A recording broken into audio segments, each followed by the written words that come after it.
This is Whining About Movies. So, tonight we're going to be discussing a movie we've just seen called Goosebumps. The new one, yes. Yeah. Now, I don't know if any of you are familiar with the Goosebumps books. I dare say you are. I read them quite ravenously when I was younger. What about you, babe? Same. I did too. Oh, fantastic, weren't they? I mean, when we bought the DVD, we actually got a free book with it. And I think the first thing that will strike you is how slim the book is. Mm-hmm. You know, I remember them being like sort of thick, serious novels. They're not. It's almost like a pamphlet, isn't it? But so again, not to give too many spoilers, as it were, just in discussing the basic plot. Although when we get more into it, obviously we'll spoil a few wee bits. Mm-hmm. It really just is about R.L. Stine. His books capture his monsters. They all get out. They go on a rampage across a small American town.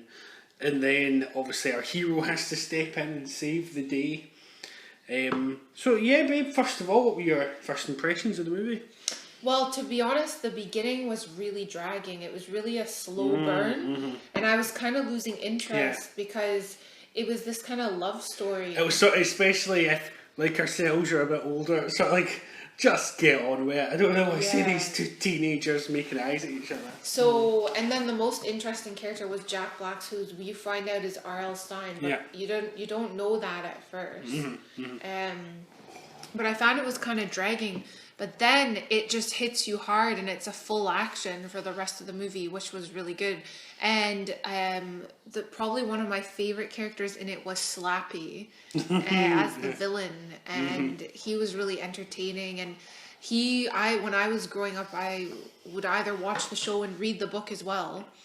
And he was terrifying, and so it was a lot of nostalgia seeing him again. So. No, I can see that, definitely. I mean, I think, I know I mentioned this before, one of the best things about it, if you were to strip away all the references, and there's hundreds of references in it, you're at the end when the monster army descends, every single one of those characters is from a book. I think the most important thing is if you were to strip away all those references, and strip away all the nods to things, would it still be a good story, a good film? Yes, it would. So it is not using those references as a crutch. It's a fun movie. Mm-hmm. As I was saying, if it turned out the writer next door was completely fictional and these monsters were all fiction, it'd still be a good movie. The fact that it references Goosebumps that we all know just makes it better. Mm-hmm.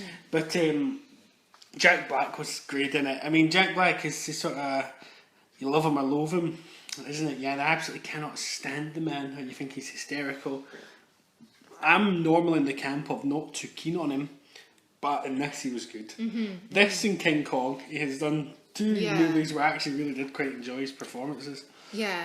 And so the wine that we're having with it is called a White Grenache. It's a Californian rosé. And it's really fruity, and which is kind of what I would describe the movie as.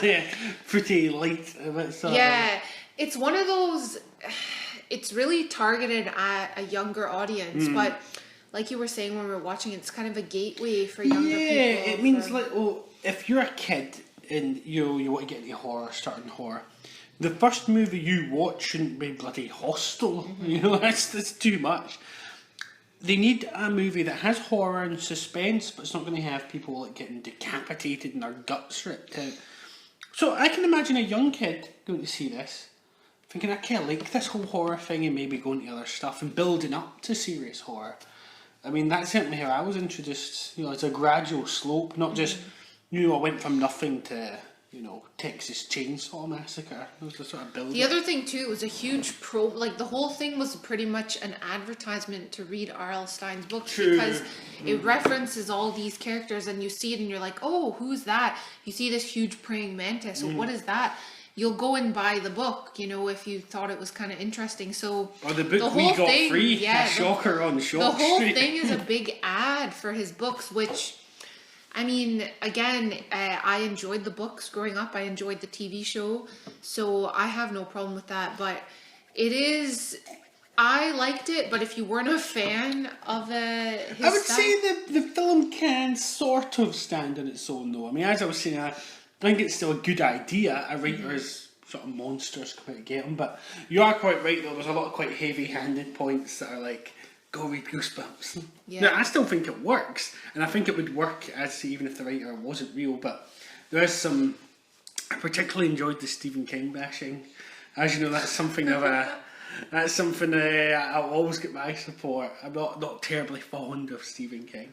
So it's quite good to see someone else making fun of him a wee bit, apart from the nostalgia critic. Yeah. So overall rating? Overall, out of 10, I would give this about a 7. Yeah, same. 7. Same. Enjoyed it. Would I watch it again? Probably not. But I enjoyed it. I did enjoy it, and for what it was very good. And yes, I would say go give it a watch. Well, cheers.